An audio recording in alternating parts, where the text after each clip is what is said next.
Chapter 3. The Lawrence Boy.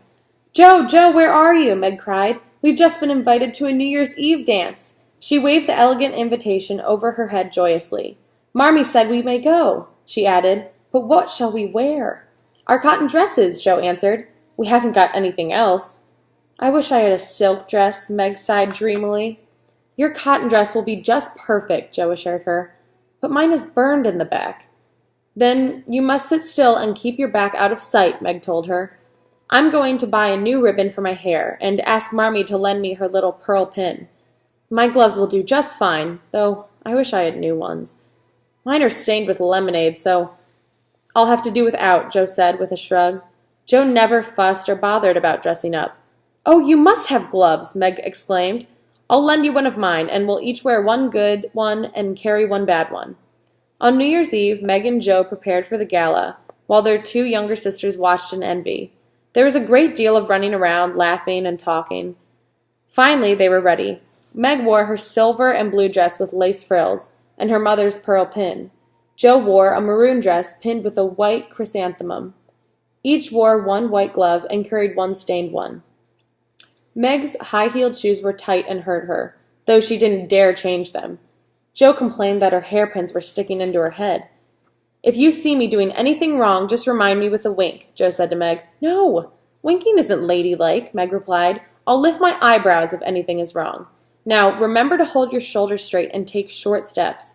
Yes, Joe grumbled. When they arrived at the party, they joined a group of girls. But Joe didn't care much for girlish gossip, so she wandered off. No one came to talk to her, but she couldn't move around too much because of her burned dress. After standing alone for a while, she finally slipped behind a curtain into another part of the room. She was surprised to find herself face to face with the Lawrence boy.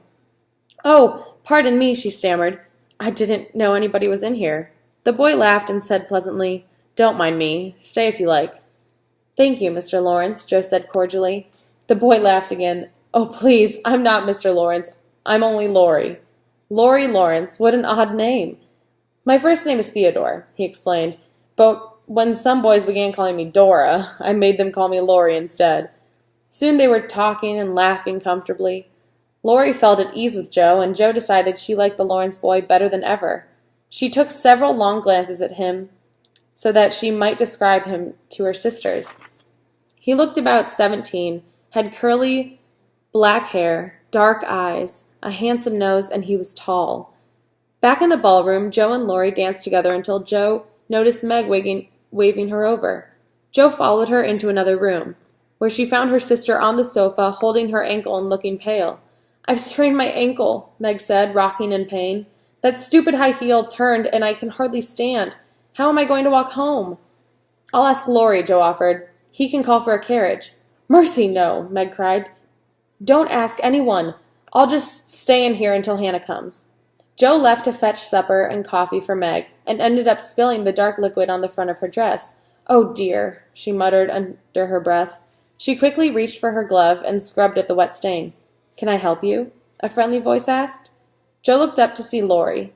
She explained that she was bringing supper to Meg, who had hurt her ankle. Laurie offered to help immediately and arranged for the girls to ride home in his grandfather's carriage. At home, Meg and Joe tried to slip into the room as quietly as possible, but as soon as their door creaked open, two sleepy heads popped up. Tell us about the party, Beth and Amy cried eagerly. Joe had saved some sweets for her sisters, which they ate happily, listening to Meg and Joe tell of their exciting evening. At breakfast the next morning, everyone seemed out of sorts. Meg complained, Joe grumbled, Beth had a headache, and Amy searched frantically for her shoes. Even Hannah was feeling grumpy. When Meg and Joe put on their coats and prepared to leave for work, Joe was still grumbling. They set out down the path from their front door, then turned back to look. They always looked back after leaving the house.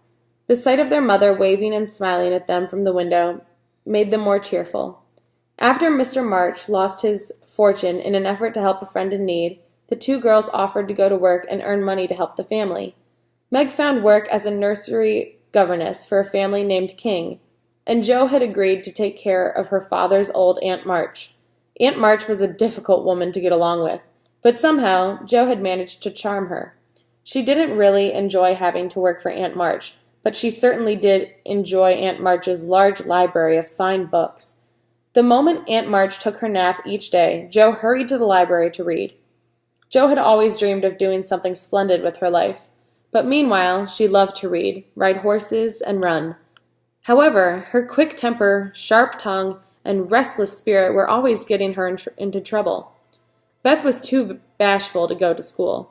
She had tried going, but suffered so much that she gave up and decided to take her lessons at home. She did her schoolwork and helped Hannah as much as she could.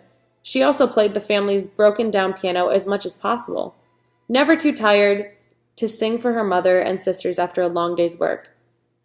If anybody had asked Amy what the greatest trial of her life was, she would have answered, "My nose." She pinched it and pulled at it, but it always remained rather flat. Amy had a talent for drawing and was happiest when copying flowers and illustrating stories. While the sisters loved one another dearly, Amy had grown to confide mostly in Meg. Likewise, Beth seemed to favor Jo.